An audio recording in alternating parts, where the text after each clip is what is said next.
tapi pendukung Belanda paling banyak di luar Belanda. Mungkin Indonesia. Bukan mungkin, Indonesia pasti.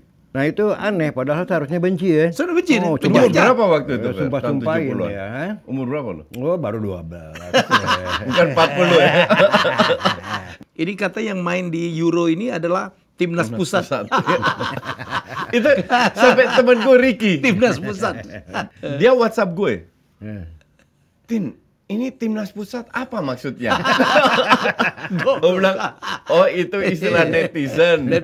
Karena pemain timnas kita itu timnas cabang. Banyak sekali yang Belanda. dari Belanda. Karena banyak sekali Belandanya. Iya, betul. Jadi aneh aja orang yang mempersalahkan naturalisasi. Pemain Malaysia yang dinaturalisasi bedanya sama kita. Iya. Ini hebatnya Erick Thohir. Visi ya, Iya. visi.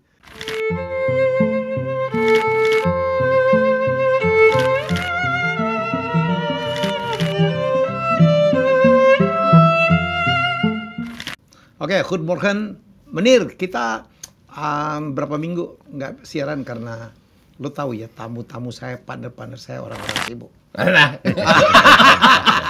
Dia sendiri yang kemana-mana. Apalagi yang di Tegai mendadak populer. Kata sampai ke gunung apa Gunung Tengger. Sampai Merapi. Lu dapat wangsit apa lo ke Jogja? Gue lagi golf di Merapi, tiba-tiba baru naik ke atas, ya kan? Ada satu yang kayak, Prof, saya nonton podcastnya, dia bilang, boleh dong selfie, ya kan? Udah, begitu turun dari Merapi, pulang ke Jakarta, sampai stasiun Tugu, mahasiswa S2 di Universitas Muhammadiyah. Prof, saya minta foto dong. Wah, bilang jadi ngatap. That's the magic of media. Ya. Oke, kita ngebahas ini nih. Satu hal yang lagi menarik bahwa semifinal Euro itu sekarang 4 negara penjajah ya. Ya. Inggris, Prancis, Belanda, Spanyol. Iya. Gila. Negara penjajah yang nggak lolos tuh cuman Yang Portugal aja. paling besar nggak lolos. Penjajah paling tua sebetulnya dia. Oh iya, Portugal tuh. Iya. Dia yang mulai lah ya. Iya, sebelum VOC, sebelum Belanda, Portugis. Vasco da Gama, Iya. Dalburg, semuanya adalah orang-orang dari sana tuh. Betul. Paling kalau Belanda paling apa? Cornelis de Houtman. Betul ya? Cornelis de Houtman. Pertama. Tapi baru Jan Pieterszoon Koen. Jan Pieterszoon Koen. Sebenarnya mulai itu kan Itali kan, Marco Polo Ya, tapi tidak menjajah, kan? Bos. Cuman dia cuman explore. Dia explore. Dia awalnya kan dari explore yang merasa bumi itu bulat, ya kan? Iya. Marco Polo dari Venesia. Baru kemudian Amerigo Vespucci. Iya. Penemu Amerika. Double Kirk.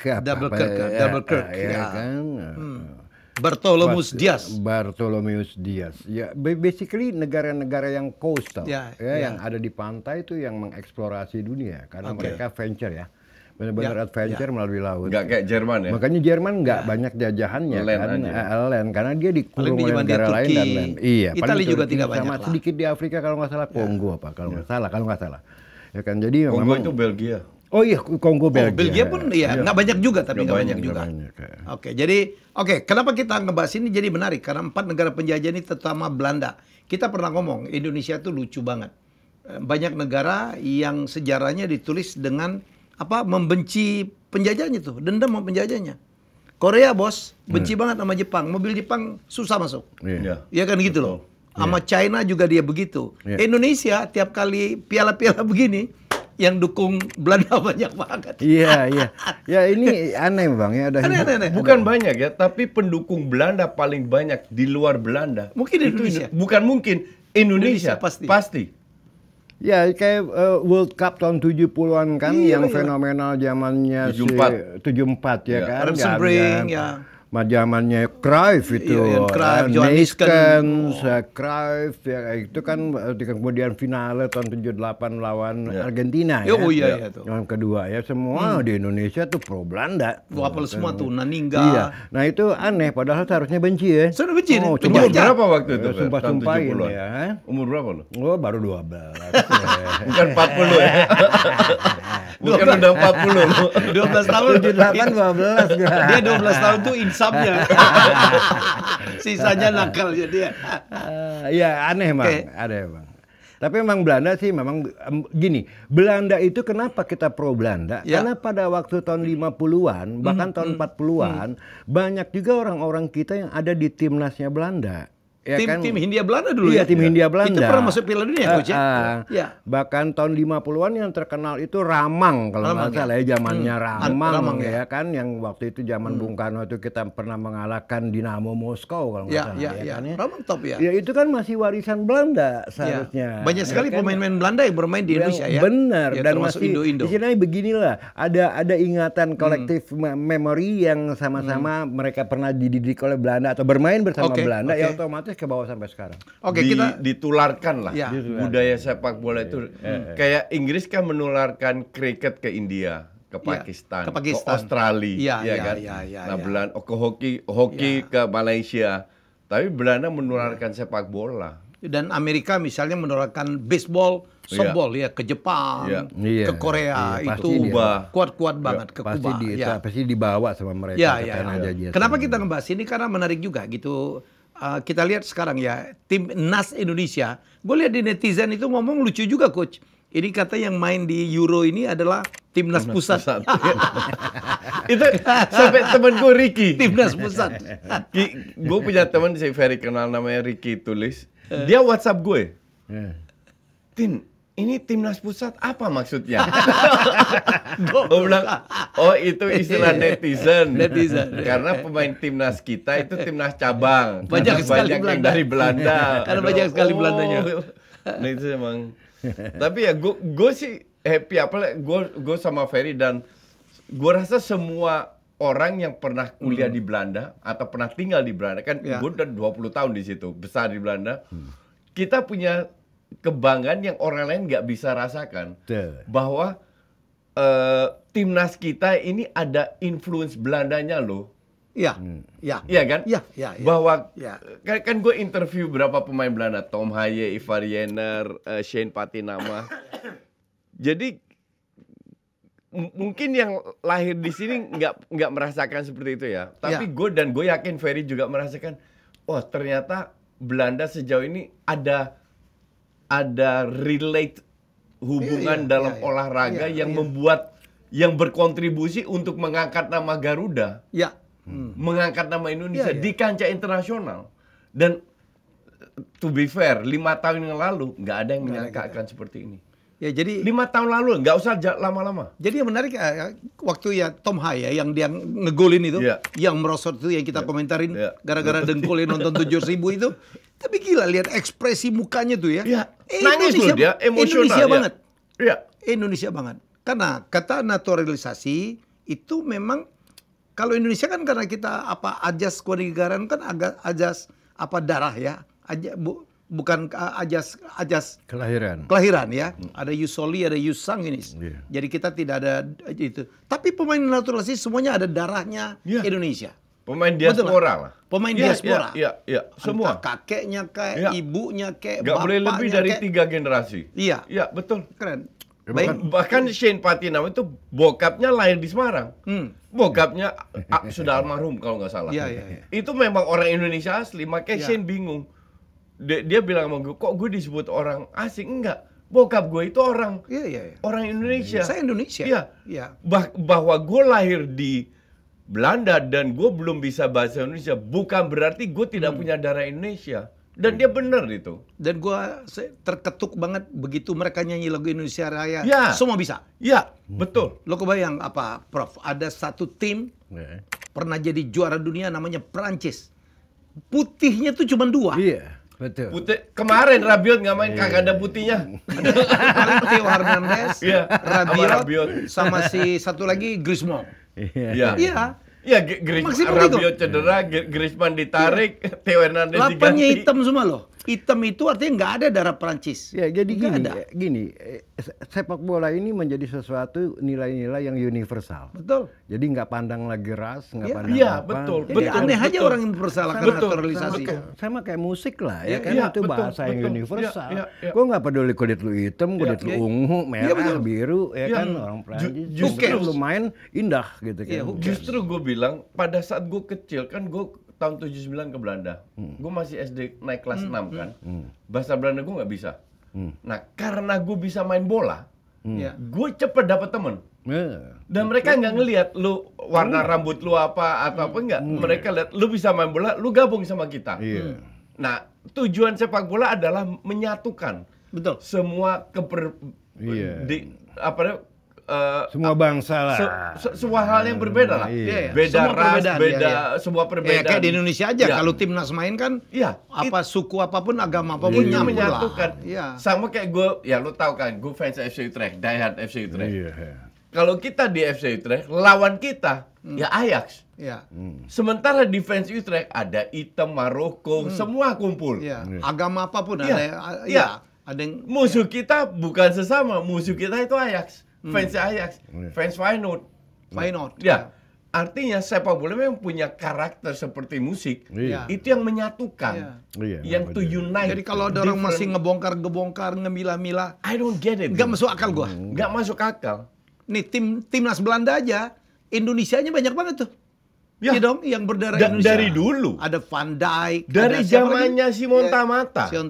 Tapi I think the thing is different ya kalau di Deutschland ya, Jerman ya. Iya. Gue nggak lihat sih Jerman banyak pemain-pemain. Ada, ya, tapi dikit. Hitam ada, Ya, orang mereka, Turki banyak. iya, Turki banyak. mereka ada. Dari Mesut Ozil, dari banyak. Khedira, Khedira. Tunisia, sekarang Musiala Gundogan. ya. Gundahan Musiala nggak terlalu banyak, cuma 1-2 karena Turki yang lahir di Jerman, mereka pilih Turki. Main di Turki untuk Turki. Lebih berpeluang kali ya. Karena Ya, persaingan lebih berpeluang, karena dengan persaingan pemain lebih ketat. lokalnya Ya, berat banget. Sama kayak di Belanda, dulu yang Maroko yang lahir di Belanda, yang pilih kan Khalid Boularus, Ibrahim Afellay, Ihataren juga sih, cuman dia kan habis itu. Ada 1-2 lah. Nah, sisanya pilih Maroko karena mereka kalah bersaing. Cuma kayak Ziyech, Mazraoui. Merasa kesana semua. Iya, si El apa itu lupa lah. Amrabat salah. El Shaarawy. Enggak, El Shaarawy itu Itali. Oh dia ke Itali. Iya. Jadi banyak sekali yang pilih Maroko, tapi yang bagus-bagus itu pilih Belanda. Terutama yang paling dikenal ya Boularus sama Afellay. Ya lagi juga kan beda kelas. Seharusnya lebih baik main di Belanda atau bela negara Belanda ketimbang bela Maroko kan. Ya kan lu lebih bergengsi kelas, dong, betul. ya kan lebih bergengsi. Tapi persaingannya juga lebih ketat lah. Kan Ya, banyak pasti. yang nggak laku bermain di Eropa, di akhirnya memilih negeri yang darahnya atau kelahirannya kan. Iya, betul. Oke, jadi menurut saya untuk ini saya nggak tahu. Jadi tapi saya percaya banget Indonesia, orang-orang Indonesia pasti banyak sekali memilih Belanda. Ya, I think so, pastilah banyak milih Belanda. Betul. Dan malah yang kita harapkan kemarin yang bakal ketemu di final itu Belanda lawan Jerman karena musuh bebuyutan kan. Sejak zamannya tahun 70-an ya. Zamannya si sebenarnya Franz perang Beckenbauer. Perang kedua. Iya, perang dunia kedua kan memang boleh bilang Belanda sakit hati banget sama Jerman. Ya ketemu di lapangan dari zamannya Franz Beckenbauer sama Johan Cruyff sampai Rudi Völler diludahin sama si Rijkaard gitu kan tahun 80-an. Frank Rijkaard. Iya, Frank Rijkaard. Tapi kalau gue lihat generasi sekarang udah formatted. Udah berkurang. Iya. Jadi tensinya ya. Ya, nggak kayak gue. Gue dulu besar di Belanda tahun 79. Otak gue itu dicuci benci Belanda. Benci Jerman. Jadi nggak pakai Jerman. Pokoknya kalau lawan Jerman, wah udah deh. Di Belanda itu yang plat mobil Jerman, wah itu habis. Itu kan plat putih. Kalau Belanda kan kuning. Pokoknya plat Obvious putih, banget itu habis. Baik, masih tentang naturalisasi. Kalau lihat ya, timnas Belanda aja. Itu orang lokalnya itu kalah banyak dengan keturunan Suriname ya. Iya dong. Iya, betul. Gila, Nathan Ake, Gakpo, Gravenberch, Van Dijk, Malen, Brøby, Frimpong. Mulai dari dulu zaman Ruud Gullit lah ya. Terus you name it lah, hampir semua. Sementara Suriname itu sekarang yang putih itu cuma siapa? Yang asli putih. Schouten, Weghorst, Veerman, Schouten, De Vrij, De Ligt. Kan banyak ya? Verbruggen, Bijlo. Ya. Saya ngeliat kemarin di tim sekarang 60% Suriname. Mix. Ya kayak Reinders gitu kan mix Ambon sama Belanda. Iya. Itu gitu. Aja nggak masalah. Gakpo mix. Ya, itu aja nggak ada masalah. Ya, Malen mix. Si Van Dijk mix. Van Dijk mix. Ya. Ake mix. Banyak. Gullit Van Basten itu mix. Gullit Rijkaard itu mix juga. Jadi orang bokapnya Gullit sama Rijkaard itu dulu pemain profesional di Suriname. Oh gitu. Ya. Dan mereka nikah sama orang Belanda, lahirlah. Dan hitamnya kan juga lebih ke coklat. Sementara sekarang Suriname ya, itu pengaruh Jawanya. 14% penduduknya orang Jawa tuh. Ya, betul. Iya. Ada menteri orang Jawa. Jawa, Cinanya 20%-an. Terus sisanya Kreol. Orang-orang hitam ya. India masih ada. India juga 20%. Bahasa aslinya taka-tiki apa tiki-taka? Tiki-taka tuh. Tiki-taka itu istilah Pep. Pep Guardiola. Ya. Jadi Suriname memang punya budaya bola yang cukup kuat juga. Dan yang menarik di Euro sekarang itu adalah selebrasinya dukungan dari fans, terutama yang Belanda ya, yang di taman, yang mereka berjoget-joget itu. Wah, itu sebenarnya luar biasa ya. Mereka kegarahan mereka untuk menyambut pesta bola di Eropa. Dan kemarin gue baca artikel waktu Belanda lawan Turki, ada seorang wartawan bilang, kalau soal suara gemuruhnya, berisiknya, itu Turki menang. Lebih gemur, lebih kan berisik. Banyak orang Turki tinggal di Jerman kan? Ya, banyak banget. Ya, tapi kalau soal warna, Turki kalah. All orange. All orange. Dan kalau Turki ada yang pakai putih, ada yang merah. Belanda all orange. Di situ Turki kalah. Only one color ya. Ya. Mereka ngomong gitu, dan ini juga mungkin karena deket ya. Karena waktu di Qatar Piala Dunia nggak sebanyak ini juga. Karena pokoknya selama masih di Eropa, they come. Ya. Jadi KNVB itu punya perkumpulan yang namanya Ons Oranje. Di situ mereka bisa jadi member, beli tiket, dapat prioritas lah. Nah itu KNVB yang ngatur semua. Jatahnya biasanya berapa puluh ribu lah. Cuman itu kan yang asli. Jadi yang kita lihat di majalah atau begitu itu nggak nonton semua. Mereka nonton di fan zone atau apa, cuman bikin rame aja di plaza-plaza. Ya. Jadi mungkin let's say yang setengahnya masuk stadion.